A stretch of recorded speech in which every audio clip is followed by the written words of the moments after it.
Assalamualaikum warahmatullahi wabarakatuh. My name is Muhammad Ali Fahman bin Kamarul Azri. My student ID is 2021266738. So today I'm going to present to you about UNICEF. So before we're going to start to tell more about UNICEF, we're going to start with the UNICEF history.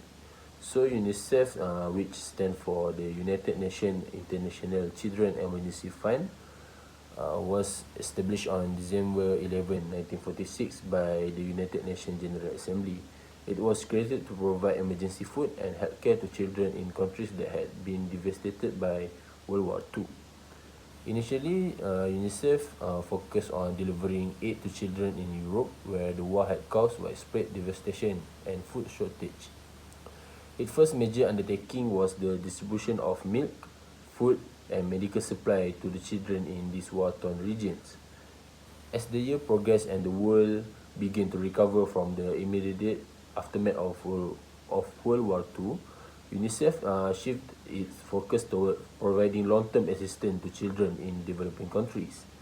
Its mission expanded to include initiatives such as immunization program, education, clean water and sanitation projects, and protection from exploitation and violence.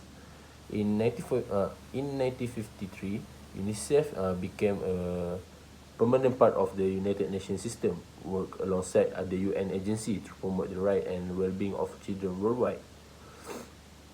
Over the decades, UNICEF has played a crucial role in advocating for children's rights, helping to draft the 1989 Convention on the Right of the Child, which remains the most widely ratified human rights treaty in history.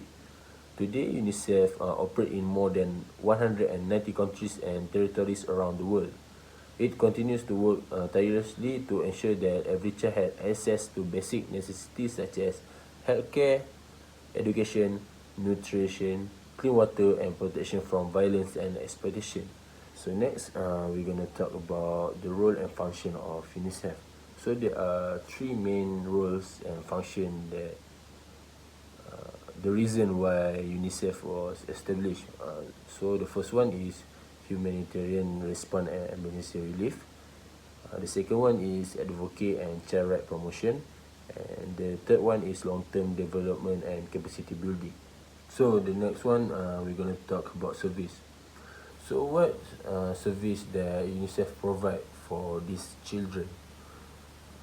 So for the first one is health and nutrition service, which is deliver essential health service to children that are affected by the war or any problem that they had in their country, such as a civil war, terrorist attack, and many more.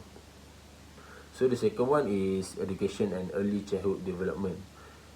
This is to make sure every child has access to quality education, because education is important to a child.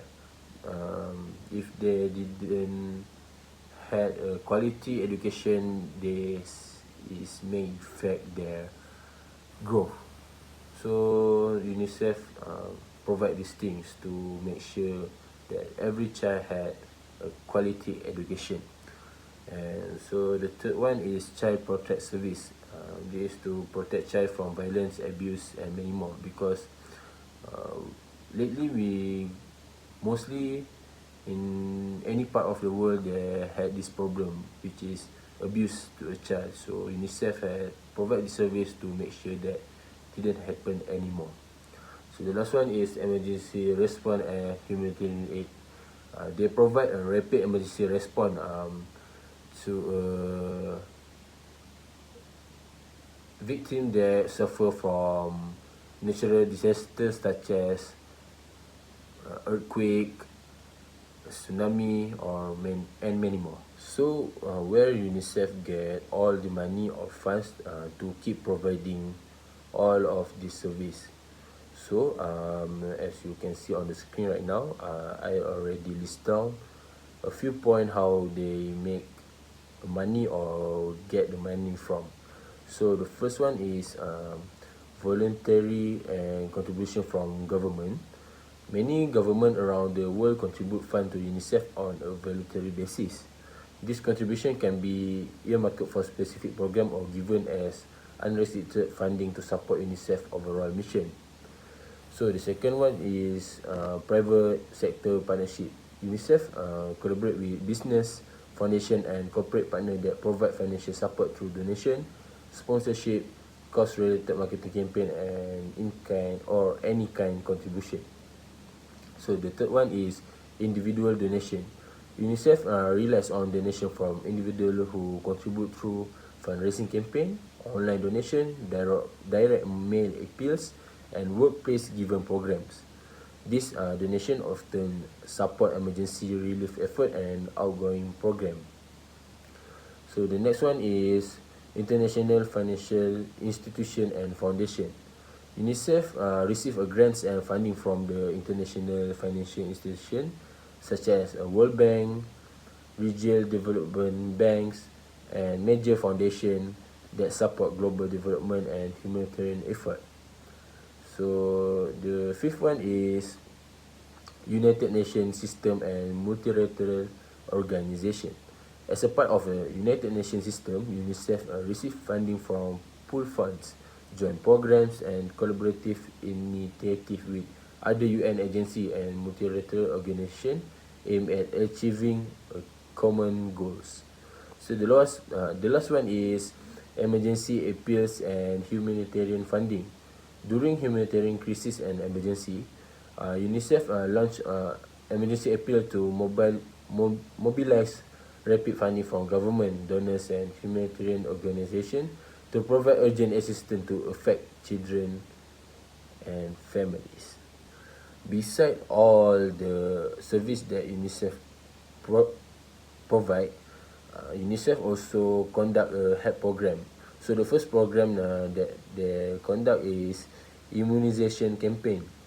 So what is immunization campaign?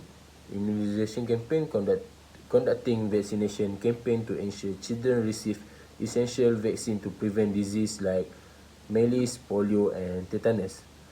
So the second one is a child protection program.